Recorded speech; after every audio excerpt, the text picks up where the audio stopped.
एस&पी ने भारत का outlook stable से पॉजिटिव कर दिया और इसी पर बातचीत करने के लिए हमारे साथ जुड़ चुके हैं senior economist सौगाता Bhattacharya sir, good afternoon. बहुत स्वागत है आपका जी बिजनेस पे। सर, सबसे पहले तो एस&पी का आउटलुक भारत के परिप्रेक्ष्य में स्टेबल से पॉजिटिव करना, पहले तो सर इसके मायने क्या है, इसे किस प्रकार से देखा जाए?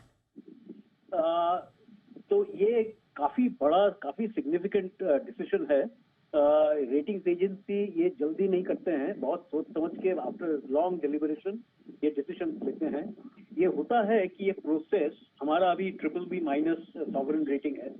हाँ, तो उसको यदि एक स्टेप बढ़ाना है से AA या ऐसा लेवल पे, तो पहले ये 6 महीने करीब का एक लंबा रनवे देते हैं, क्योंकि इन्वेस्टर्स को अपने जो पोर्टफोलियो होता है, उनके जो पोर्टफोलियो होते हैं उनको पोजीशन करना होता है। तो ये उनके लिए एक गाइडेंस दिया जाता है कि ये देयर इज एन इम्पेंडिंग, कि एक प्रोस्पेक्टिव, एक रेटिंग्स अपग्रेड, माने ये तो आउटलुक को अपग्रेड किया है स्टेबल से लेके पॉजिटिव।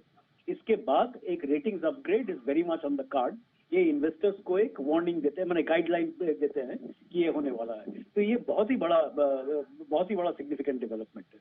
सर, जिस तरह के अभी इन्होंने पॉइंटर्स जारी किए, जैसे कहा कि भारत में रिफॉर्म जारी रहने की उम्मीद है, प्लस उन्होंने कहा है कि चुनावी नतीजों का किसी तरह का इम्पैक्ट नहीं होगा, इंफ्रा पर भारत का जो खर्च लगातार बना हुआ है, ग्रोथ बरकरार रहेगी। क्या इनसे एक इंडिकेशन मिल सकती है कि going forward we are headed for a rating upgrade also?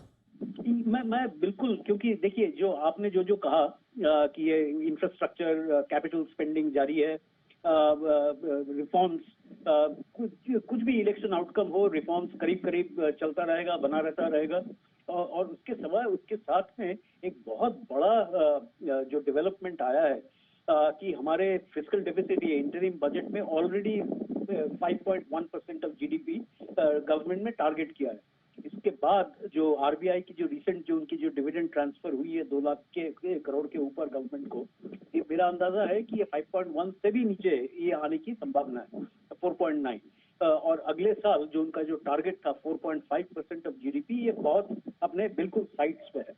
ये रेटिंग्स एजेंसीज के लिए ये बहुत बड़ा मुद्दा होता है कि fiscal discipline, fiscal deficit control में लाए, सॉवरेन डेट जितने गवर्नमेंट के लोन्स आउटस्टैंडिंग है, इनके लिए बहुत बड़ा होता है।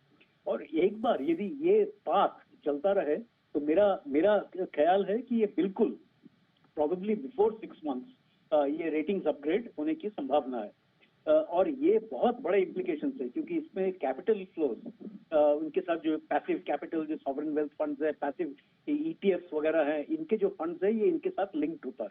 और वो मैंने बहुत सारा FPI, अदर फंड जो इनके ये इंडेक्सेस के साथ जुड़े हुए होते हैं, इनके आने की बहुत बड़ा संभावना होता है। तो ये बहुत बड़ा इम्प्लीकेशन है कि हमारे कैपिटल फ्लोज के लिए हमारे जो इंटरेस्ट रेट्स कम हो जाएंगे, तो जो बोरोइंग कॉस्ट होगा, बोरोइंग कॉस्ट कम हो जाएगा, बहुत सारे इकोनॉमिक इम्प्लीकेशंस है। ऑलराइट, चलिए, तो काफी इकोनॉमिक इम्प्लीकेशंस अब देखना होगा कि जो बाकी 2 बड़ी रेटिंग एजेंसीज हैं उनकी तरफ से कब इस पर कुछ कमेंट्री निकल कर आती है। लेकिन फिलहाल तो एस&पी की तरफ से ये जो रेटिंग आउटलुक, तो उन्होंने खैर अभी रेटिंग अपग्रेड नहीं किया, लेकिन जो आउटलुक में उन्होंने बदलाव किया है ये एक काफी इंपॉर्टेंस रखता है। और साथ ही जो उन्होंने यहाँ पर क्लैरिटी दी है उस पर भी नजर, और जैसे कि सौगाता सर ने भी कहा कि बहुत जल्द 6 महीने के टाइम फ्रेम में यहाँ पर रेटिंग अपग्रेड भी देखने को मिल सकता है। और क्लियरली ये इन्वेस्टर कॉन्फिडेंस को बूस्ट करता है और साथ ही फॉरेन इन्फ्लोज को भी इससे काफी बूस्ट मिलता है। तो थैंक यू सर हमारे साथ जुड़ने के लिए